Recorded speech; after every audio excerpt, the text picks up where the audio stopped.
और उसके अंतर्गत चारों अनुयोग उपदेश स्वरूप है। प्रथमानुयोग, करणानुयोग, चरणानुयोग, त्रिज्ञानुयोग। इसमें इस अधिकार में पंडित साहब ने विशेष तौर पर चारों अनुयोगों का प्रयोजन क्या है। चार अनुयोग है ना, उन चारों अनुयोगों का, उनकी रचना का प्रयोजन क्या है, तो वो सब अलग अलग बताए एक एक अनुयोग।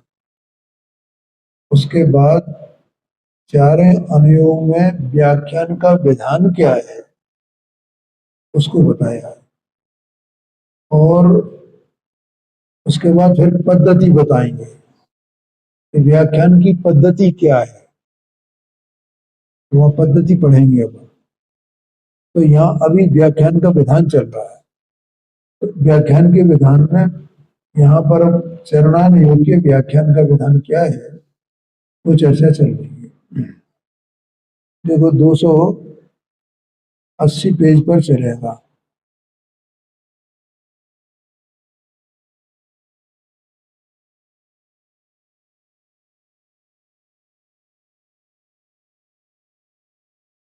अभी तक इसमें ये बताया था कि चरणानुयोग में दो प्रकार का उपदेश है।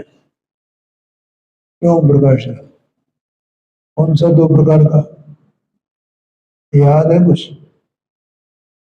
नहीं है? चलो मैं बता देता हूँ। एक तो व्यवहार ही का उपदेश है एक प्रकार का, दूसरा निश्चय सहित व्यवहार का। निश्चय का नहीं, निश्चय सहित व्यवहार का, ऐसा उपदेश इसमें आया है। तो दोनों का वर्णन यहाँ हो गया है। ठीक है, तो व्यवहार ही का उपदेश कैसा है और क्यों है, दो बातें कही। और निश्चय से व्यवहार का उपदेश कैसा है और क्यों है, ये बात बता दी। अब यहाँ ये जो पैरा है इसमें 280 पेज पर,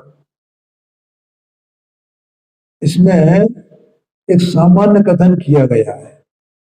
वो तो विशेष कथन था, व्यवहार ही का उपदेश और निश्चय सहित व्यवहार का उपदेश, वो विशेष हो गया ना।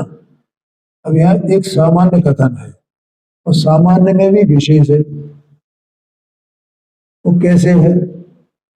ऐसे है कि इसमें जो है एक तो सामान्य माना है उपदेश का, व्यवहार का या निश्चय का ऐसा कथन नहीं किया गया है, इसलिए तो वो सामान्य है।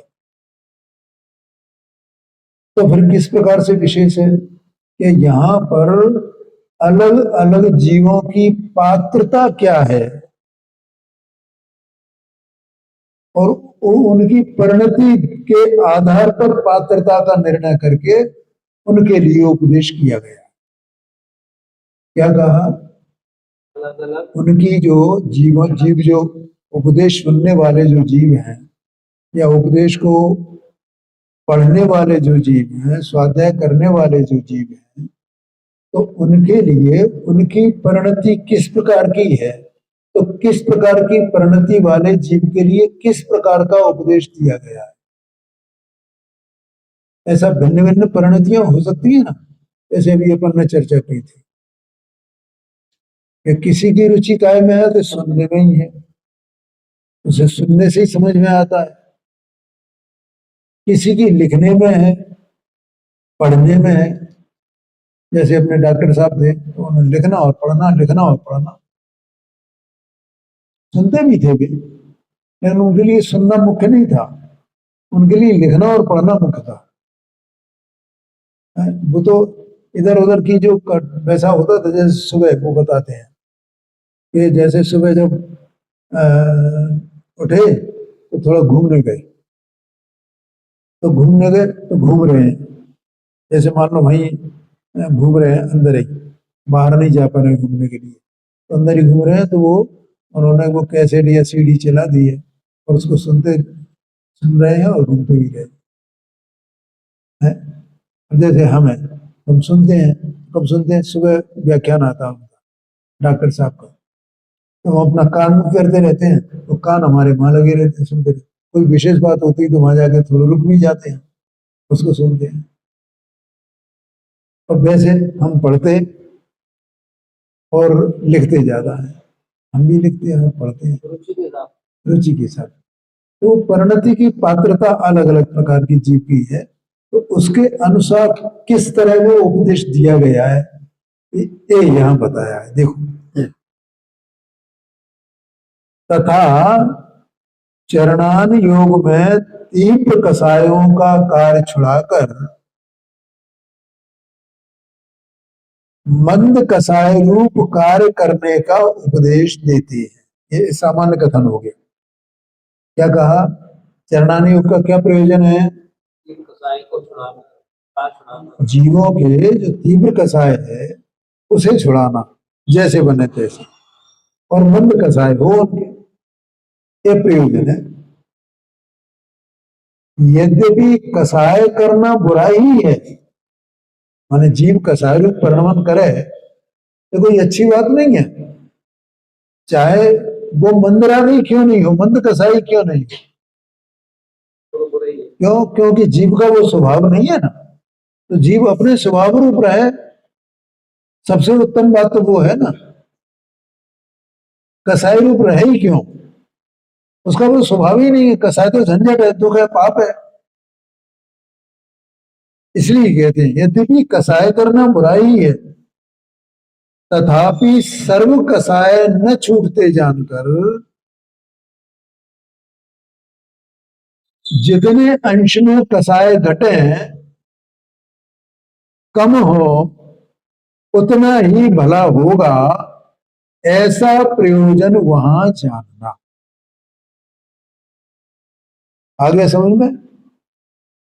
कि तीव्र कसाय न हो, कसाय की मंदता हो जितनी हो सके, ये प्रयोजन रहता है इसमें। है में चरणान योग के व्याख्यान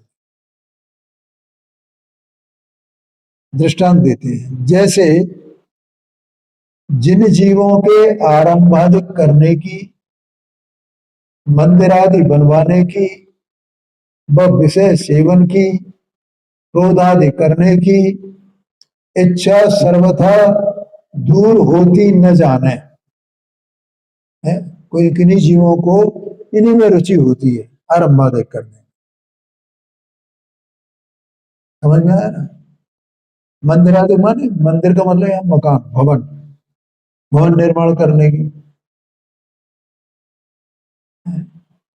और क्या? विषय सेवन की, इन्हीं की रुचि है। क्रोध आदि करने की रुचि है, तो इन्हीं में लगे रहते हैं, इन्हीं में लगे। ऐसी पात्रता वाले जीव है कि वही कर रहे हैं, वही कर रहे हैं, वही सुहाता होना। तो उन्हें वहां से हटा करके काय का उपदेश देते हैं? पूजा प्रभावनादि करने का है, कि तुम आरंभादि करो, लेकिन वो किसके संबंध में? पूजा प्रभावना का। ये माने इसकी प्लानिंग करो। आरंभ करना माने प्लानिंग करना, उसको क्रियान्वयन करना उसका। ठीक है? तीन तीन बातें होती है ना, समारंभ, समारंभ और आरंभ। समारंभ माने क्या होता है? प्लानिंग करना, विचार करना, वो समारंभ है कि ये काम कैसे किया जाए।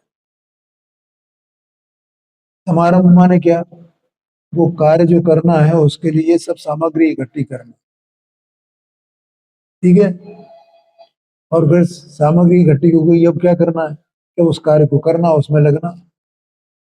जैसे अपन ने विचार किया कि मकान बनवाना है, तो मकान बनवाने का विचार होना है कि ये ऐसा ऐसा मकान में, या मान लो हमारे पास मकान ऑलरेडी है, इसमें कुछ परिवर्तन करना है, इसे रिनोवेशन करना है, तो इसका विचार करेंगे ना पहले। विचार करके फिर क्या करेंगे? उसकी सामग्री जुटाएंगे, कहाँ कहाँ से क्या क्या सामग्री आनी है वो सब करो, और उसके बाद फिर उसको मकान को बनवाना शुरू करेंगे। तो ये तीन बातें होंगी ना, इसी का नाम संभ्रम, समारंभ, आरंभ। तो जो समरम, तो आरंभ कहते हैं, आरंभादिक, आरंभादिक माने आरंभ में सब आ गए, समरम समारंभ सब आ गए। तो वो आरंभ कर रहे थे काय के, बाहर की दुनियादारी के, तो अब उनको किधर लगा दिया, पूजा प्रभाव में। तुम्हें आरंभ ही करने का वो है ना, तो तुम ये पूजा का प्लानिंग करो, उसकी सामग्री लाओ, उसको तैयार करना है उसकी पूजा करना है, इसकी चिंता करो ना। तो अब क्या होगा इससे, कि वहां पे ज्यादा पाप होता था, ज्यादा कसाई होती थी, यहाँ कम कसाई हो, ये बात है। ठीक है, वहां अब क्या है, पहले मकान मकान बन बना, कई लोग नहीं होते हैं कंस्ट्रक्शन वगैरह करवाने में, आजकल तो रियल एस्टेट का बड़ा भारी धंधा चल रहा है। हाँ, आर्किटेक्चर का और रियल एस्टेट का है। तो वहां से हटा करके क्या करना, पहले भी ये होते थे, बड़े बड़े जो मकान बनते थे, तो उनके ठेके करने वाले, ठेके लेने वाले, देने वाले, करने वाले, और उसके आर्किटेक्ट उस समय के वैसे होंगे जैसे भी होंगे, है। क्योंकि ये तो शुभ संज्ञान का कमाल है, एक जगह कोई चीज देखी तो ऐसा हम भी बना सकते हैं, ऐसी बुद्धि लोगों की होती थी। ये महल देखा हमने, इसमें ऐसा देखा, वैसा बना देंगे, तो समझ जाता है कैसे बनाना है इसको। तो वो सब करने लगे, तो उन्होंने कि अब तुम ये नहीं करो, तुम्हें क्या करना है, मंदिर, भगवान के मंदिर बनवाओ, चैत्यालय, ठीक है, ये बनवाने का। वह अब ये पहले क्या करता था, विषय सेवन करने वाला है कोई, तो उसको कहा जिन्हें देवादिक के आगे शोभादिक करने का, नृत्य गानादि करने का, एक काम करो तुम, इसकी प्रेरणा देते हैं कहा, चरणान योग के ग्रंथों में। शोभा बनाना, अपन नहीं मन, हाँ मंदिर में, हाँ शोभा करना, नहीं अब अपने यहाँ जैसे दशरथ पर्व आएगा, तो अपन ये तरह तरह की ये चीजें, ये लटकाना है, या ये करना है, ये फलाना करना है, ऐसा, ये लाइट लगा दी है, देखो ये शोभा करना हुआ ना, ये लाइट लगाई ना, छोटी छोटी लाइट, और ये चांदी के वो बना लिए सिंहासन, और वो लगा दिए, शोभा करना है, महामंडल लगा दिया, ये शोभा करना है सब। हाँ जी, वेदी में सोने का काम करा दिए, शोभा करना है। ऐसे है।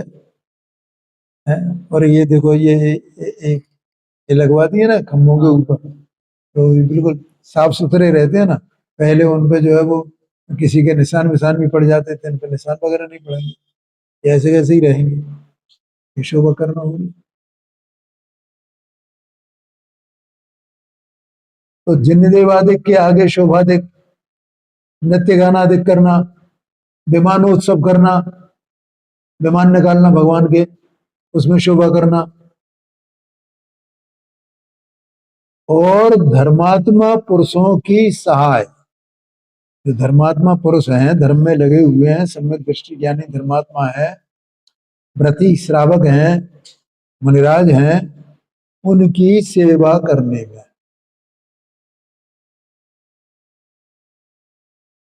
उनकी सहायता करने में, आदि करने का उपदेश देते हैं।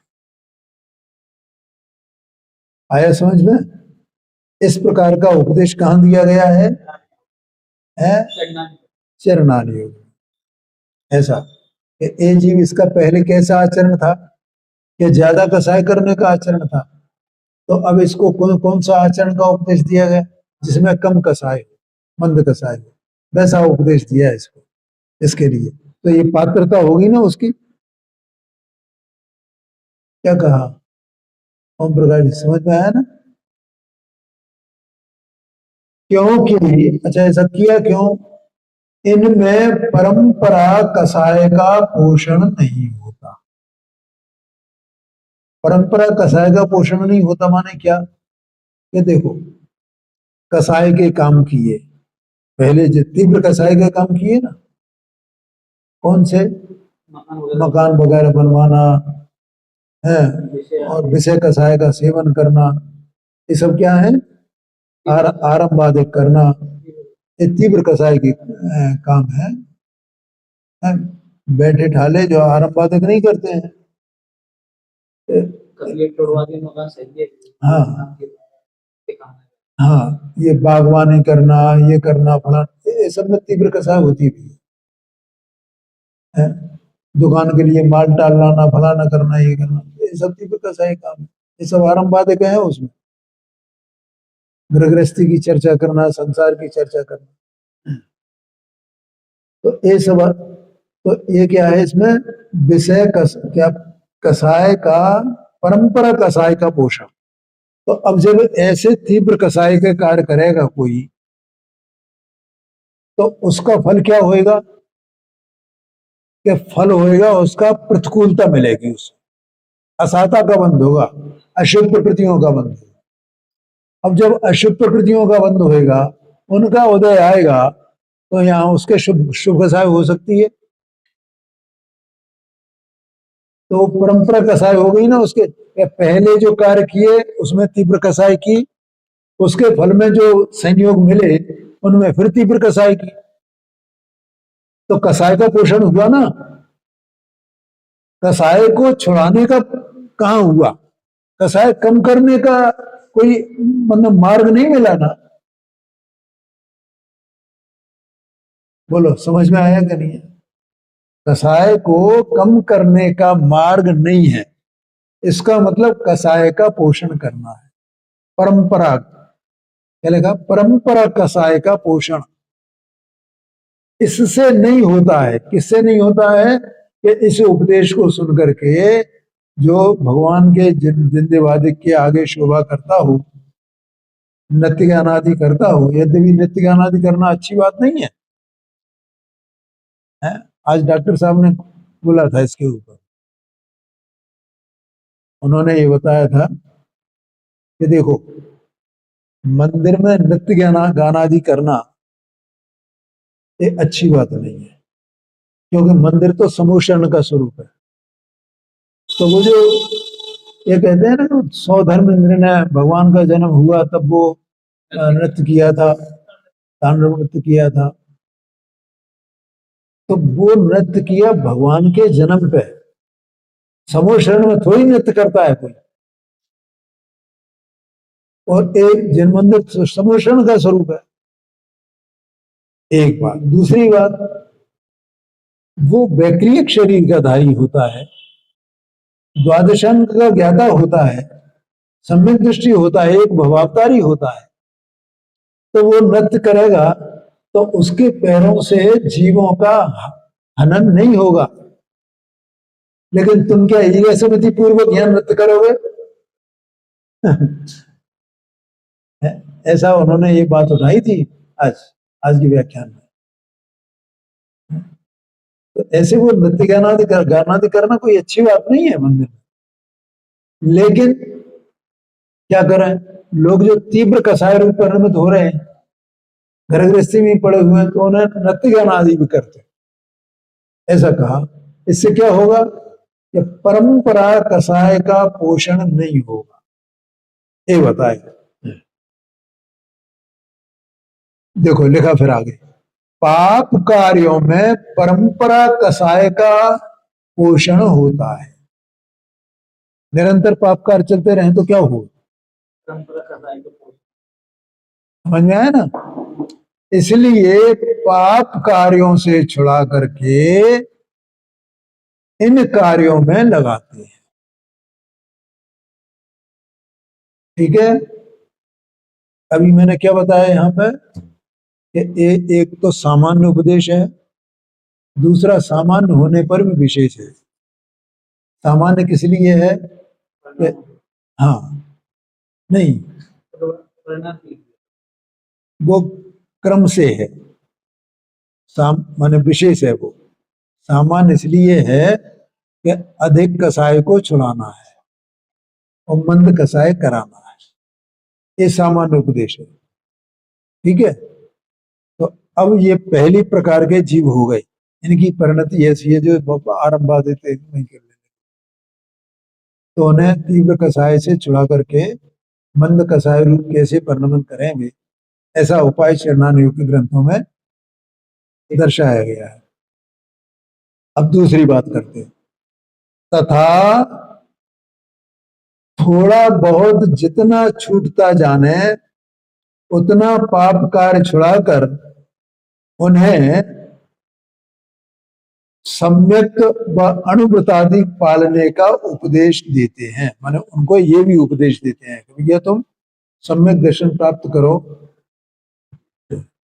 अनुव्रत आदि का पालन करो। अब यहां से दूसरे प्रकार के जीव आते हैं। तथा जिन जीवों के सर्वथा आरंभादिक की इच्छा दूर हुई है, मन वे आरंभादिक करते ही नहीं है, आरंभादिक की इच्छा उनकी दूर हो गई, तो वे क्या करना चाहते हैं कि वो तो धर्म धर्म में ही लगे रहना चाहते हैं, धर्म के धार्मिक कार्यों में रत रहना चाहते हैं। उनको पूर्वोक्त पूजादि कार्य बस सर्व पाप कार्य छुड़ाकर महाव्रतादि क्रियाओं का उपदेश देते हैं। देखो एक पहला वो आ गया, दूसरा ये आया कि जिसकी जितनी छूट गई है कसाय, और तो जिनकी कुछ कसाय छूटी है तो उनको काय का उपदेश दिया, अणुव्रतादि का सम्यक प्राप्त करने। अब तीसरे नंबर पे ये आए कि जिनकी आरंभादिक की इच्छा छूट गई है, माने उन्हें मंदिर इत्यादि में भी आरंभादिक नहीं करना है, पूजा प्रभावनादि की कार्य के भी आरंभ उन्हें नहीं करने हैं, ऐसी उनकी इच्छा छूट गई है। वे तो अपने स्वाध्याय अध्ययन वगैरह इसमें ही लगे रहते हैं। तो उनको पूर्वोक्त पूजादि कार्य क्या कहा, उनको पूर्वोक्त पूजादि कार्य और सर्व पाप कार्य छुड़ाकर, क्योंकि उन पूजादि के कार्यों में भी या भगवान के मंदिर में शोभा इत्यादि करने के भी, ठीक है, या जिन चैत्यालय वगैरह बनवाने के भी, इन कार्यों में भी आरंभादिक तो होते हैं ना, और उनके आरंभादिक की इच्छा रही नहीं, तो इच्छा नहीं रही तो उन्हें क्या किया कि पूजनादिक के कार्य भी छुड़ाते हैं, क्यों आरंभादिक की इच्छा ही नहीं है ना, तो पूजनादिक के कार्य भी छुड़ाते हैं और सर्व पाप कार्य छुड़ाते हैं। तो सर्व पाप कार्य छुड़ाने का मतलब महाव्रतादि ग्रहण करना। बोलो समझ में आया कि नहीं आया? महाव्रतादि क्रियाओं का उपदेश देते हैं। देखो जो महाव्रती होते हैं ना, उनके पूजनादि कार्य नहीं होते हैं, ये यहां लिखा हुआ, इससे पता चलता है। क्या कहा, जो महाव्रती होते हैं, क्यों, क्योंकि पूजा में, प्रक्षाल में, अभिषेक में, इनमें सब में, या और पंचकल्याण कराने में, इनमें सब में आरंभ के परिणाम होते हैं।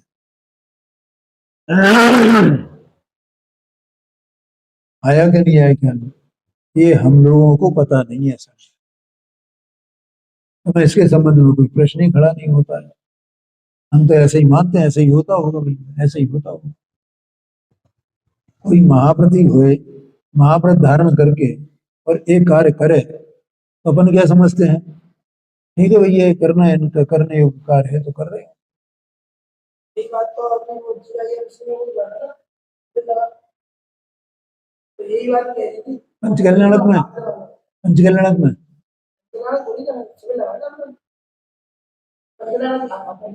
2019 में, हाँ बीरेन जी, हाँ हाँ, क्योंकि लोगों को पता नहीं है भैया कि क्या कर्तव्य क्या नहीं, अकर्तव्य है, ये पता ही नहीं है ना, तो लोग बस उस पर विवाद कर खड़ा कर देते हैं। ये तो सब आगम की बात है, अब कोई आगम की बात भी नहीं बोलेगा इसमें, इसमें क्या विवाद करने की क्या बात है? बेचारों को आगम का ज्ञान ही नहीं है, बस स्वरूप की खबर ही नहीं है, महाव्रती का क्या स्वरूप है ये खबर नहीं है, और वे जो महाव्रत धारण करके भी ये कार्य कर रहे हैं तो वे समझते हैं इनके करने योग्य कार्य है, ये सूर्य मंत्र देना इनका कार्य है, फलाना पंचकल्याण कराना इनका कार्य है। ये कार्य, इसका मंच का संचालन करना इनका कार्य है। ऐसे ही अपन मान के बैठे हैं ना, कुछ खबर नहीं, उनको भी खबर नहीं है कि हमारे क्या कर्तव्य है, और जो इनके उनको मानने वाले हैं उनको भी खबर नहीं कि उनके क्या कर्तव्य है। तो ये है कि छिड़क अपनी मूर्ति पानी भर के नहीं दे सकता।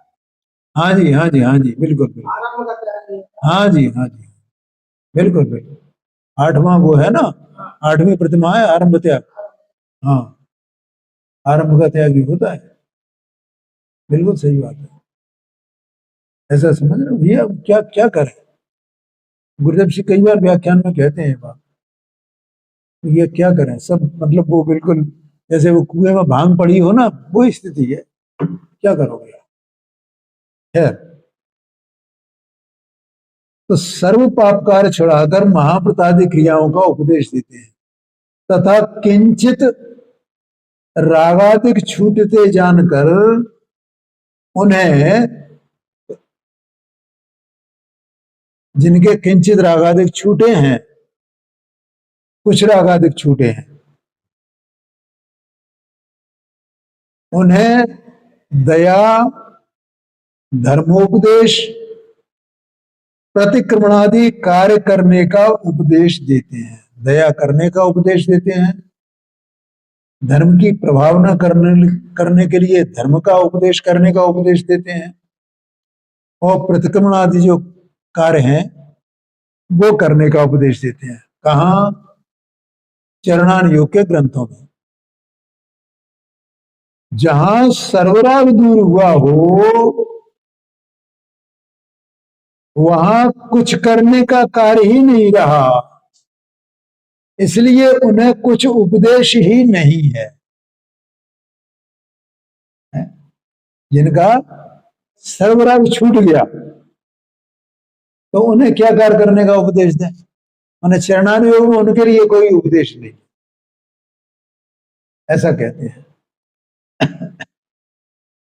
ऐसा क्रम जानना, क्रम जानना माने परिणति की पात्रता का क्रम।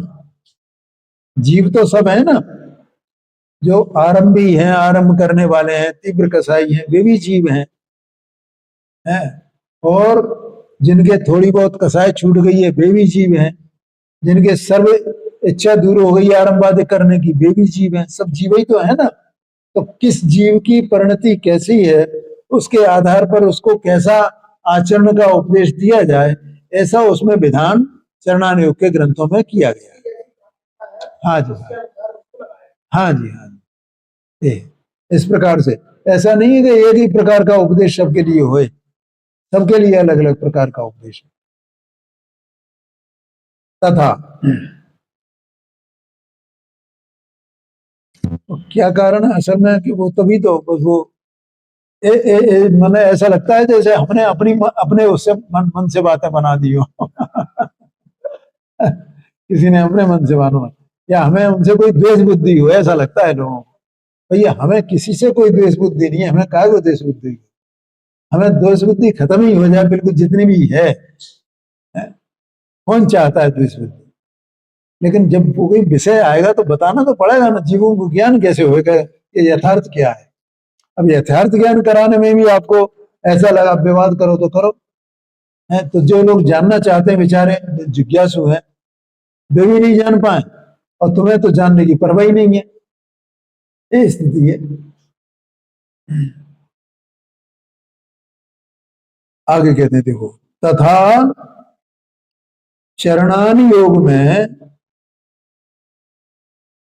अभी दूसरे प्रकार का विधान बताया, कसाई जीवों को कसाय उत्पन्न करके भी पाप को छुड़ाते हैं और धर्म में लगाते हैं। कसाई माने जो तीव्र कसाय के जीव है, कसाय वाले जीव हैं, उनको कसाय करा करके भी, कसाय करा करके कसाय को छुड़ाते हैं, पाप को छुड़ाते हैं। क्या कहा? हाँ, कसाय को उत्पन्न करके पाप को छुड़ाते हैं। देखो ये यहाँ कोटे वाले मोहल्ले में वो धोबन रहती थी एक। हम छोटे छोटे थे तो ये स्वर्ण रेखा नदी कहलाती है ना, तो इसमें गंदा पानी आता था। तभी से गंदा पानी शुरू हो गया इसमें। अभी साफ नदी कभी रही होगी 100-200 वर्ष पहले, लेकिन हमारे देखते देखते तो वो गंदा ही पानी आता। तो वहां कोटे वाले मोहल्ले में वो धोबन रहती थी, तो कपड़े धोने के लिए वहां जाती थी नाले। तो गंदे पानी से, उसमें से पानी, मानो वो पाट पड़े हुए थे बड़े बड़े कपड़े धोने के लिए, और वहां वो पछीट पछीट करके उनको धोती थी। इस मतलब गंदे पानी से कपड़ों की गंदगी निकालती थी।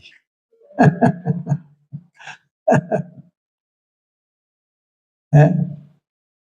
ऐसे ही यहाँ पर एक कसाई जीवों को कसाय उत्पन्न करके भी पाप कार्य छुड़ाते। तो मुझे उसकी याद आ गई। और धर्म में लगाते हैं, जैसे पाप का फल नरकादिक के दुख दिखाकर, नरकादिक में कैसे दुख है, ऐसे एक दुख क्यों मिलते हैं कि एक पाप के फल में मिलते हैं। धर्मात्मा जीवों की विराधना करोगे, हैं, और जो धर्मोपदेशक हैं उनकी विराधना करोगे, जो सच्चे धर्मोपदेशक हैं, तो उसका क्या होगा?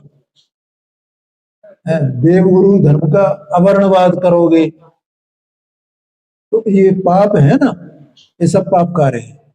जीवों की हिंसा करोगे, झूठ बोलोगे, ये सब पाप कार्य है ना। ये तो 5 प्रकार के पाप कार्य तो ये सब जानते हैं, लेकिन देवगुरु धर्म का अवर्णवाद वगैरह ये कोई नहीं जानता है, तो तत्पर सूत्र में दिया है भैया। तो ये सब पाप कार्य हैं। उन पाप कार्यों के फलों में क्या मिलता है? देखो, उसको जो राजा श्रेणी था ना, तो उसको नरक का बंद क्यों हुआ? वाह। तो धर्मात्मा जो जीव थे उनकी विराधना की उसने, उसके फल में नरक गया वो। तो उसको आयु बंद हो गया सम्यक दर्शन होने से पहले। तो ऐसा वो पाप कार्यों का फल दिखा, नरकादिक का दुख दिखा करके, और नरकादिक में ऐसे दुख होते हैं ये बता करके उनको भय कसाय उत्पन्न की। 9 प्रकार की 9 कसाय है ना, तो उसमें भय नाम की भी एक कसाय है। तो वो उत्पन्न की, तो डरे, अरे मुझे ऐसे ऐसे दुख मुझे नहीं प्राप्त करना, मुझे नहीं प्राप्त करना। तो क्या कर भैया, ये पाप कार्य को छोड़, तो नरक से बचेगा। इस प्रकार भय कसाय उत्पन्न करके पाप कार्य छुड़वाते हैं। इस प्रकार का उपदेश दिया गया है जन्नानियों को। तथा पुण्य के फल स्वर्गादिक के सुख दिखाकर, तो स्वर्ग में सुख होता है, कैसा कैसा सुख होता है, क्या माना, रोटी बनानी, ना पानी करना है, कुछ नहीं करना है, ना कोई व्यवसाय करना है, ना धंधा करना है, बस मस्ती मस्ती है। घूमो फिरो। यहाँ पे घूमने फिरने जाते हैं ना लोग, तो अपना धंधा पानी छोड़ करके जाएंगे ना, और पैसा खर्च करेंगे ना, और वहां क्या पैसा खर्च करना है उनको? कुछ करना है, कुछ छुट्टी लेनी है, व्यवसाय रोकना है, व्यवसाय ही नहीं तो रोकने का क्या प्रश्न है? और बस चाहे जहां जाओ, चाहे जहां पूरे इस लोकाकाश में जहां जाना चाहो वहां जाओ। है मध्य लोक में कहां तक कितने द्वीप समुद्र हैं, उसमें जहां जाना हुआ जाओ, क्रीड़ा करो, कुछ भी करो, खेलो कूदो। है और उनकी आयु कितनी होती है, इतनी आयु तक तुम बराबर सुख ही सुख भोगोगे।